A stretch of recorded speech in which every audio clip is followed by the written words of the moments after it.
Hello student, आपका स्वागत है द फार्मेसिस्ट वर्ड में। और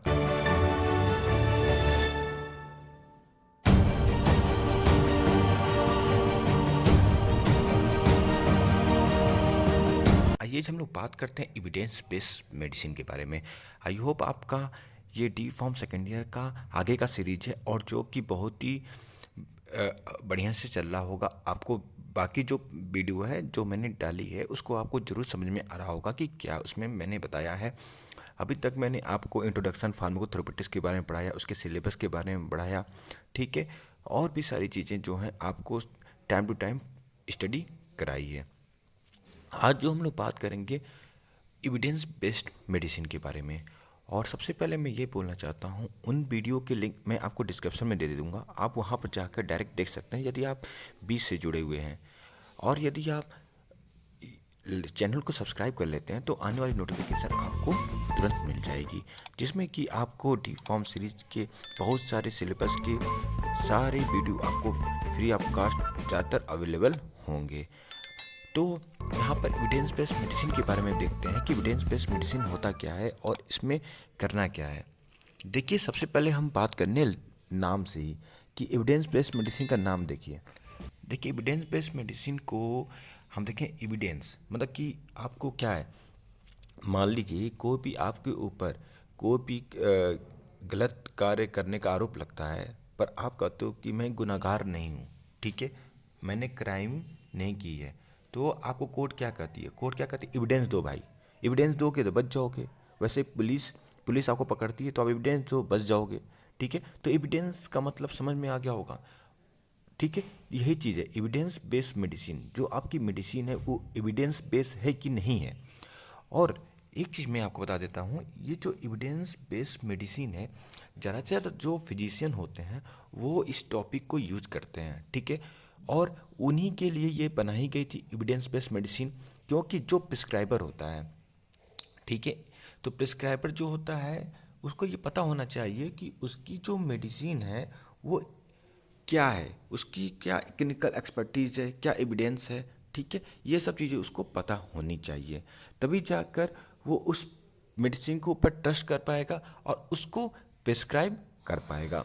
तो यहाँ पर यही चीज़ है कि एविडेंस बेस्ड मेडिसिन का मतलब ही यही है कि ये एक रजिस्टर्ड मेडिकल प्रैक्टिशनर के लिए है और इसमें प्रिस्क्राइबर को ये पता होनी चाहिए कि उसकी मेडिसिन कितनी इफ़ेक्टिव है कि नहीं है।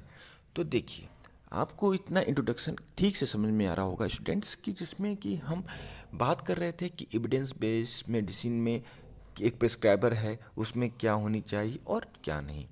तो इसमें भी आप देखिए, आपको 3 चीज़ें हैं। मैं एक चीज़ बताऊंगा, देखिए मैं आपको कहानी सुनाऊंगा, कहानी आप सुनिए, कहानी सुनते सुनते आपको बहुत कुछ याद आ जाएगा। इंट्रोडक्शन बहुत इंपॉर्टेंट होता है किसी भी चैप्टर का।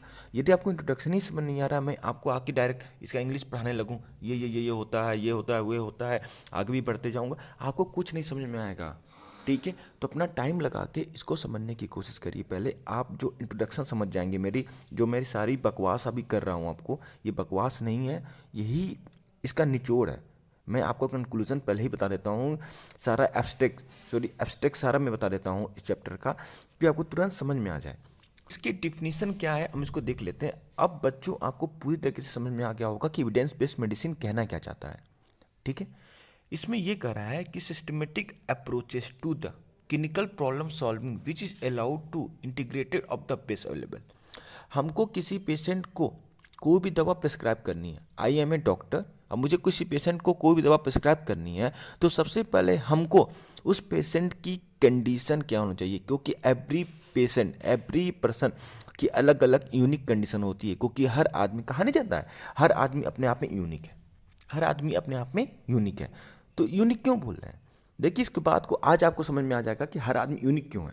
क्योंकि उसकी जो है क्या कहते हैं, फंक्शन अलग हो सकता है, मेटाबॉलिक एक्टिविटी कुछ अलग हो सकती है, उसका एनवायरनमेंट कुछ अलग हो सकता है, उसकी सोच थोड़ी अलग हो सकती है। तो ड्रग भी उसी के हिसाब से चलाई जाती है।